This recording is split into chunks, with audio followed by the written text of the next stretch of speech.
गेल्या काही दिवसांपासून राज्यात सत्ता स्थापनेच्या हालचालींना वेग आलाय। आता येत्या 5 डिसेंबरला मुंबईतल्या आझाद मैदानावर नवीन मुख्यमंत्र्यांचा शपथविधी सोहळा पार पडणार असून सध्या याची जय्यत तयारी सुरू आहे। तसंच मुख्यमंत्री हे देवेंद्र फडणवीसच होणार हे सुद्धा जवळपास निश्चित झाले। त्यामुळे आता मंत्रिमंडळाच्या फॉर्म्युल्याबाबत चर्चा सुरू आहे। महाराष्ट्राच्या मंत्रिमंडळात किती जणांना संधी मिळू शकते, कोणाच्या वाटेला किती मंत्रिपद येणार आणि या मंत्रिमंडळात कोणाची वर्णी लागू शकते हेच या व्हिडिओमधून आपण पाहणार आहोत। नमस्कार, मी शिवानी, आपण पाहत आहात पॉलिटिकल महाराष्ट्र। राज्याचे काळजीवाहू मुख्यमंत्री एकनाथ शिंदे हे 2 दिवसांच्या विश्रांतीनंतर साताऱ्यातल्या दरे गावातून रविवारी संध्याकाळी ठाण्यातील आपल्या घरी परतले असून त्यांच्या उपस्थितीत आज सोमवारी सत्ता वाटपाचा फॉर्म्युला अंतिम केला जाणार असल्याची माहिती मिळते। मिळालेल्या माहितीनुसार भाजपला 21 मंत्रिपदे, शिवसेनेला 12 तर अजित पवारांच्या राष्ट्रवादीला 11 मंत्रिपदे मिळण्याची शक्यता आहे। मात्र शिंदे आणि अजित पवार हे आणखी काही मंत्रिपदे मिळवण्यासाठी प्रयत्नशील आहेत। तसंच महत्त्वाच्या खात्यावरूनही रस्सीखेच सुरू आहे। शिंदेंनी गृह खात्यावर दावा केला असून नगर विकास, सार्वजनिक आरोग्य, उद्योग, परिवहन, उत्पादन शुल्क, सार्वजनिक बांधकाम, ग्रामविकास अशा अनेक महत्त्वाच्या खात्यांसाठी शिंदे आग्रही आहेत। मात्र भाजप गृह खातं सोडायला तयार नसल्यामुळे यावरून सुद्धा तणाव वाढण्याची शक्यता आहे। दुसरीकडे अजित पवार हे आपलं आवडतं वित्त खातं मिळावं म्हणून आग्रही आहेत।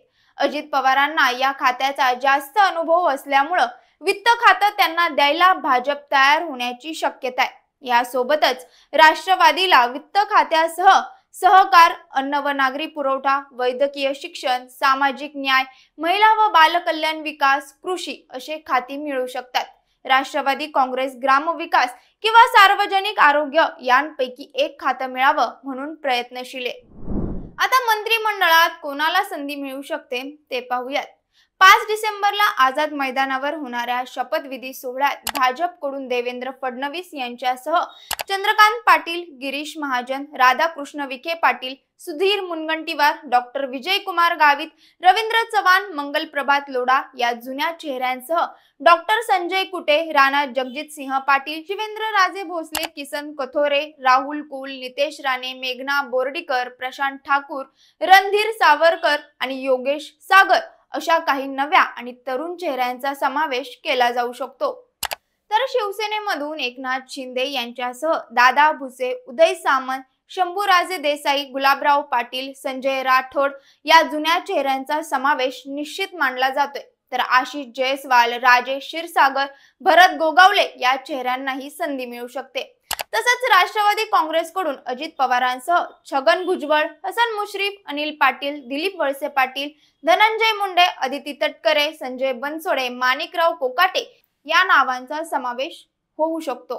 थोडक्यात मंत्रिपदाच्या फॉर्म्युल्यांची जरी चर्चा होत असली, अनेक तर्क वितर्क लावले तरी कोणाच्या खात्यात कोणती आणि किती खाती जातात याबाबत उत्सुकता आहे।